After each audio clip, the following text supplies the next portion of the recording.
शरद पवार यांच्याकडनं पंतप्रधान नरेंद्र मोदींची भेट तर खासदार सुप्रिया सुळेही उपस्थित। दिल्लीतील घडामोडींची देशभरात चर्चा। जंतर मंतर सोडू नका, आंदोलकांना मनोज जरांगे पाटलांचं आवाहन। तर गरज पडली तर आंदोलनस्थळी बसणार।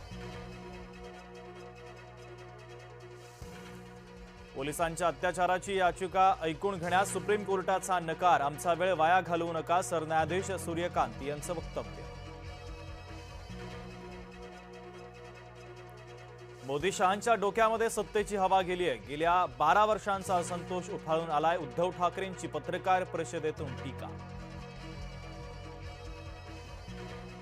काँग्रेस खासदार काळ्या कपड्यांमध्ये संसदेत, सरकारच्या विद्यार्थ्यांवरच्या कारवाईचा खासदारांनी केला निषेध।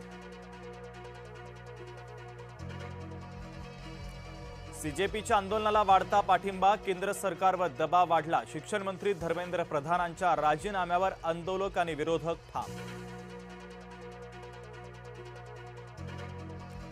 दिल्लीमधील विद्यार्थ्यांवरील हल्ल्याच्या विरोधात काँग्रेसची आक्रमक भूमिका। नागपूरमध्ये काँग्रेसचं जोरदार आंदोलन।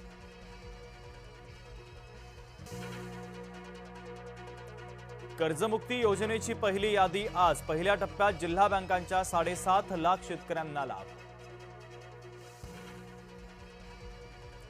नाशिकमध्ये खड्ड्यात स्कूल बस अडकली। विद्यार्थी शाळेमध्ये जात असतानाच घडली घटना। पावसामुळे अंदाज आला नाही।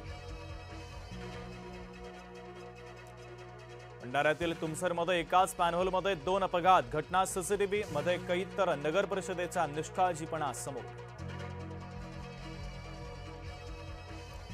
मुंबईला पाणी पुरवठा करणाऱ्या तलावांच्या पाणीसाठ्यामध्ये झपाट्यानं वाढ, तर एकूण साठा 60% तानसा धरण ओव्हरफ्लो। पुण्याचं खडकवासला धरण 73% भरलं। विसर्ग सुरू होणार। नदीपात्रामध्ये लोकांनी उतरू नका, प्रशासनाचं आवाहन।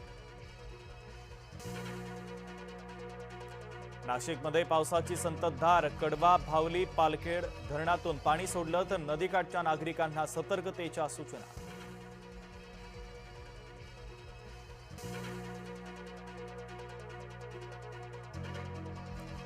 गोंदियाच्या पुजारीटोला धरणातून पाण्याचा विसर्ग। धरणाचे 3 दरवाजे उघडले। नदीकाठच्या नागरिकांना सतर्कतेच्या सूचना। सुनेत्रा पवार, जय पवार यांच्याकडनं दिवंगत अजित पवार यांना अभिवादन। विद्याप्रतिष्ठान परिसरातील स्मृतीस्थळी आदरांजली वाहिली। मुख्यमंत्री देवेंद्र फडणवीसांच्या वाढदिवसाच्या निमित्तानं राज्यात आजपासून महाआरोग्य शिबिर। कर्करोगापासून ते हाडांचीही तपासणी होणार। आसाममधील पुरातील बळींचा आकडा आता पोहोचला 21 वर। 5.5 लाख लोकांना पुराचा फटका। 16 जिल्हे प्रभावित। अयोध्येच्या राम मंदिर ट्रस्टच्या सीईओ पदासाठी 5,500 अर्ज। 15 ऑगस्ट पर्यंत नियुक्तीची घोषणा होण्याची शक्यता। अमेरिकेचे सलग 11व्या दिवशी इराणवर हल्ले। ड्रोन साईट आणि लढाऊ विमानतळ बेचिराख।